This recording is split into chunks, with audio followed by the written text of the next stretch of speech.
सिरसा जी के पास चलता हूं। सिरसा जी, मेरा सीधा सवाल, कैप्टन अमरिंदर सिंह को आप इस बात को कैसे लेते हैं कि आगे चलकर अगर समाधान नहीं निकला तो ये राष्ट्रीय सुरक्षा के लिए खतरा बन जाएगा? और दूसरा, आज जो प्रकाश सिंह बादल जैसे वरिष्ठ नेता, शायद ही उन्होंने ऐसे कोई राजनीतिक कदम उठाए हों, जब उन्होंने अवार्ड वापसी की है तो ये असहिष्णुता वाले टाइम की याद नहीं दिला रहा? क्या ये आपको जरूरी लगा था सिरसा जी?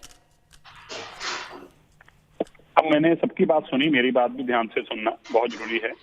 देखिए, पहले तो मैं बात करता हूं कैप्टन अमरिंदर सिंह जी के बयान की। कैप्टन अमरिंदर सिंह जी ने जो बयान दिया है, ये बयान उन्होंने इस किसान आंदोलन को कमजोर करने के लिए दिया है। उन्होंने इनडायरेक्ट तरीके से बड़ी को क्लियर कह दिया कि आंदोलन देश के आंतरिक सुरक्षा के लिए खतरा है, मतलब आंदोलनकारी जो है वो एंटी नेशनल है।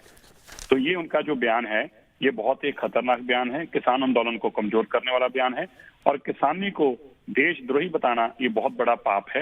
और अमरिंदर सिंह ने को बयान पहली बार नहीं दिया, अमरिंदर सिंह जी ने यह बयान तीसरी बार दिया है।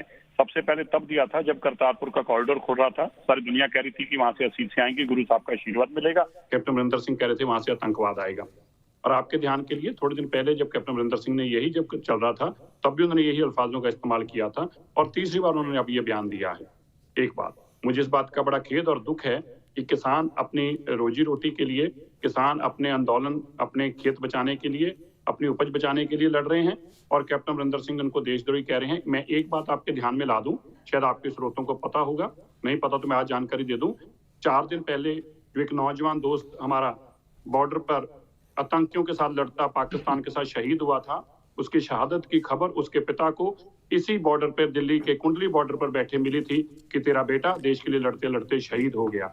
क्या ऐसे लोगों से अगर आंतरिक देश को खतरा है तो भाई फिर देश के खतरे के बारे में हम भी कुछ नहीं बोल सकते। कैप्टन अमरिंदर सिंह जी बता सकते हैं कि इन लोगों से भी देश को अगर खतरा है। दूसरी बात, अब आई बात सरदार प्रकाश सिंह बादल जी की। सरदार प्रकाश सिंह बादल एक स्टेट्समैन है।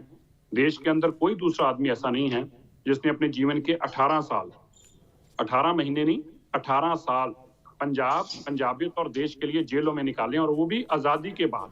18 साल का रकबा, 18 साल का वकवा किसी इंसान की जिंदगी के लिए कितना बड़ा हो सकता है, आप उसके महीने समझ सकते हैं।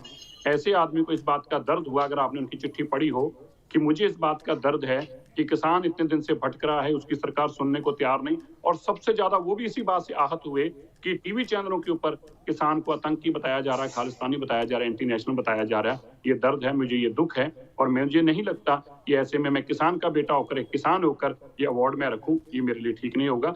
आज वो कहने को क्यों मजबूर हुए 3 महीनों बाद, जब किसान का समाधान नहीं निकला? समाधान निकालने की बजाय किसान को बार बार एंटी नेशनल बताकर और उसकी इस मूवमेंट को कमजोर की कोशिश की जा रही है। इसलिए आज सरदार प्रकाश सिंह बादल ने आज होकर ये कदम उठाया। शायद वो कभी कदम ना उठाना चाहते, एनडीए के अलायंस पार्टनर रहे थे, लेकिन अलायंस छोड़ना पड़ा, वजारत छोड़नी पड़ी, और आज अवार्ड भी उन्होंने छोड़ा कि मुझे ऐसा अवार्ड नहीं चाहिए जो किसानी को इंसाफ ना दिला सकता हो। ठीक है सिरसा जी, बड़े पॉइंटेड आपने बात कही।